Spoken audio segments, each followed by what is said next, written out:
Merry Christmas, y'all. Hope y'all had a great holiday. In this video, we're gonna go through the worst fights this year. If it was overhyped, if it underdelivered, or if it was just a straight up snoozer, it's on this list. We're gonna go in order, starting with Paulo Costa versus Sean Strickland at UFC 302. This fight was lame as fuck, and you can't convince me otherwise. Sean Strickland, he was coming off the title fight with Dricus. It was very close. It was a competitive fight, great fight. He was coming in with that for you guys mentality, you know what I mean? So we're all, I don't know, it was a hyped up match. It was pretty much 50-50 Sean Strickland versus Dricus du Plessis. So I was kind of hyped for this fight, and you know, Paulo Costa was coming off some of those losses, so the stakes were pretty high for this fight. You know, whoever won was going to get a shot at the title next. I was watching this with all my friends, and literally everyone was passing out from fucking boredom. So lame ass fight. Made me realize how boring Sean Strickland really is.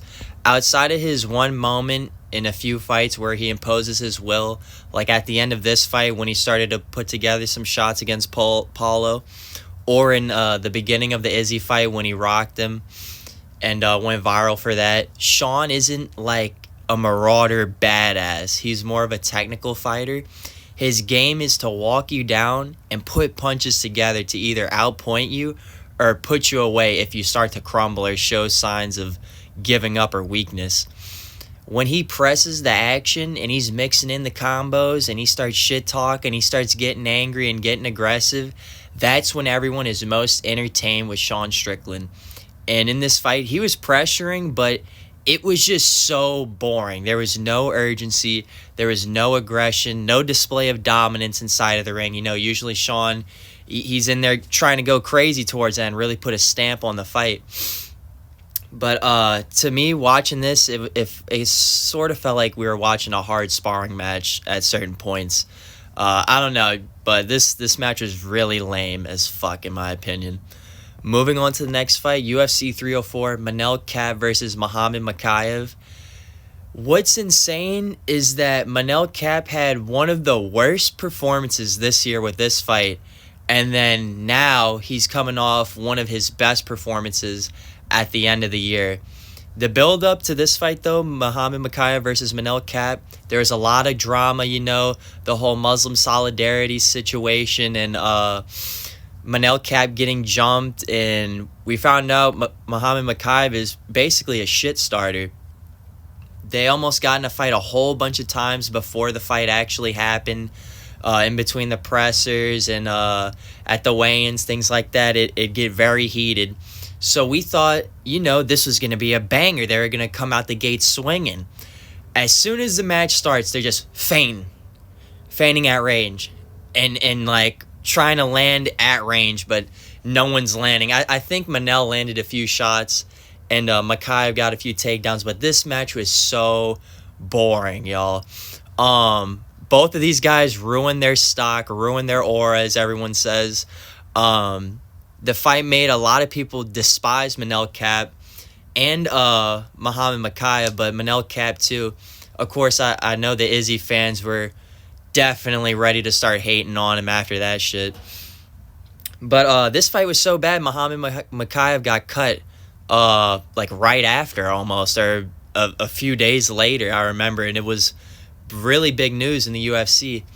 And I know some people were like, oh, it takes two to tango, and yada yada. Manel broke his foot, or we know at least injured it in the fight, and he didn't give up. He kept fighting. He did his best. So it is what it is. But yeah, it was a really lame fight.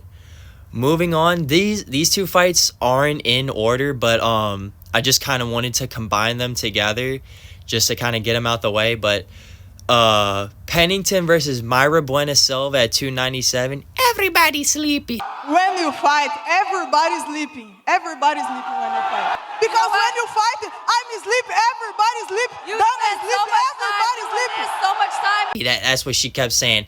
Everybody, bro, we was sleeping all right. And then Pennington versus Juliana Pena. Both of these fights were garbage. How are you the champion and literally no one gives a fuck when you fight? You know, everybody's sleepy. Everyone was sleeping, bro. No one gave a fuck about either of these matches. And then the Juliana fight, bro, like how can we forget when Juliana fought Nunes and she was throwing them windmill middle schooler punches? Bro, I'll never forget that.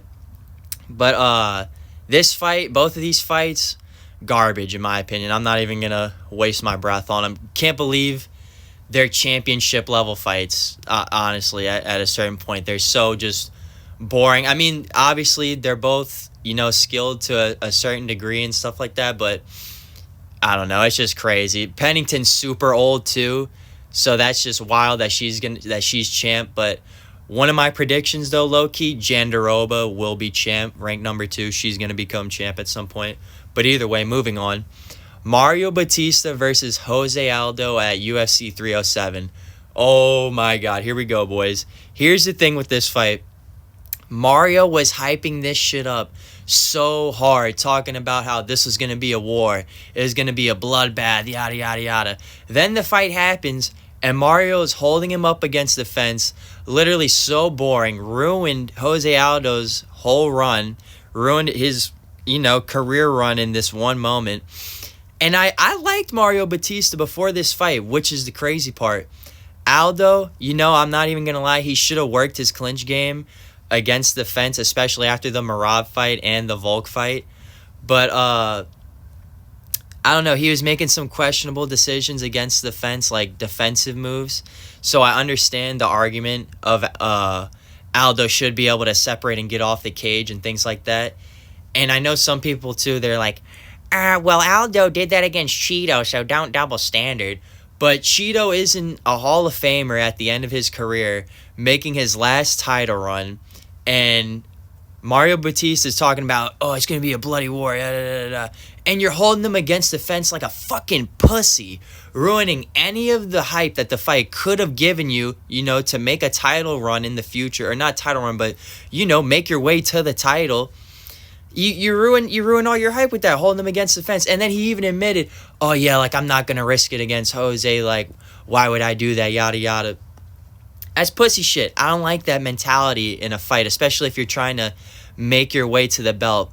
I don't think that's the right mentality. But either way, this fight made pretty much the whole universe hate Mario Batista, and now he's got that 10K bounty on his head.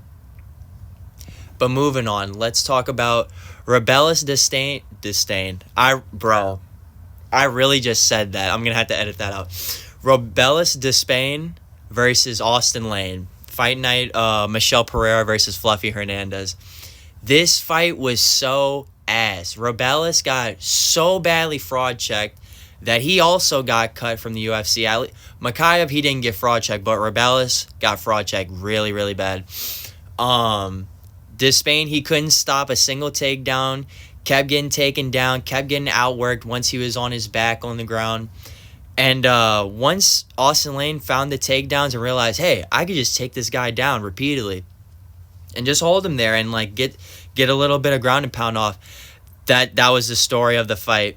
Rebellis got controlled the whole fight on the ground by Austin Lane, of all people. Hey, it's Austin. Like, are you fucking kidding me? There's no way you should be losing to Austin Lane if you're going to be considered a top heavyweight prospect like, some people thought he would be, like, Shamil the Blob Gaziev. Real ones know that's a real contender. He's going to make it to top 10. Might even be a champ one day, the Blob. Real ones know.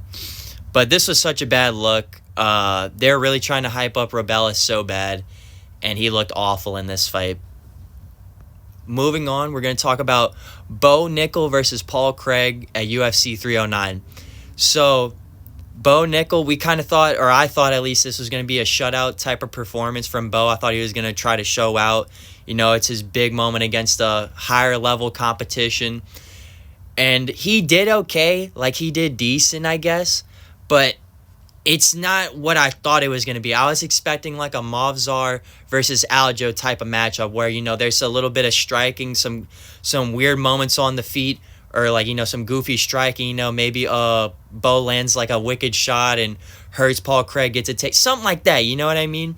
And some crazy scrambles, wrestling chain takedowns, maybe like a a Gamrot versus Armin Sarukian type matchup. You know what I mean? Crazy wrestling exchanges. We didn't see any of that. Bo Nickel striking, it improved, I guess, but it's not like dramatic improvements where you're like, oh wow, like his head movements really improve, or his footwork, wow, like he's really moving out there, or oh wow, he's got like that new combo that's really working for him right now. He's really been training that in camp.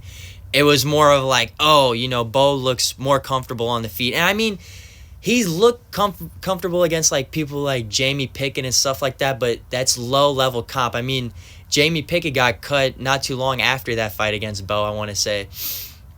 So I just feel like we were all expecting more. This was his moment. This guy fights. Every time he fights on a fucking pay-per-view. And I just thought he would show up against a high-level opponent. But I don't know, man. Bo, he used to talk to like, oh, I'm way better than Hamzat at wrestling. Oh, I dominate him. Stop the cap. There's no way that Bo would dominate Hamzat. Hamzat would fuck him over badly. He did so poorly in this fight that the whole New York crowd was chanting, overrated. Just kept on chanting that at Bo. And I'm just sick of this guy getting pushed on us. Like I was saying, he's on every pay-per-view. He's getting main card positions over other people that are arguably more deserving. Things like that. They want this guy to be special so bad. They want him to be like the next, I don't know, bro, like O'Malley, whatever, bro, like their next star. But like I say in some of my other videos, some guys have that X factor, like that thing that wins them a fight. Ian Gary's striking, or like Charles Oliveira's jiu-jitsu, that's what saves him when he gets into a deep spot. Anyone, Alex Pereira, his kickboxing technique. Everyone has like their kind of thing. So I was kind of expecting, Bo to really show out with the wrestling and really lean into his strength, of wrestling or something, or maybe rely on a different skill to really get the win. But he did not dominate like he was saying, like, oh man, I dominated that fight, bro. No, you did not. But yeah, I just couldn't believe that fight from Bo, and the way he was talking all crazy after that and wanting all these props and all this stuff for this fight. Yeah, bro, I don't know, man. I can't stand Bo Nickel. But yeah, let me know what you guys think about my picks for the worst fights this year. Tell me if y'all have some other picks, if I missed anything, something like that, or maybe something else I could have put on here. But that's about it, you guys. Thank you for watching, and I'll catch y'all in the next video.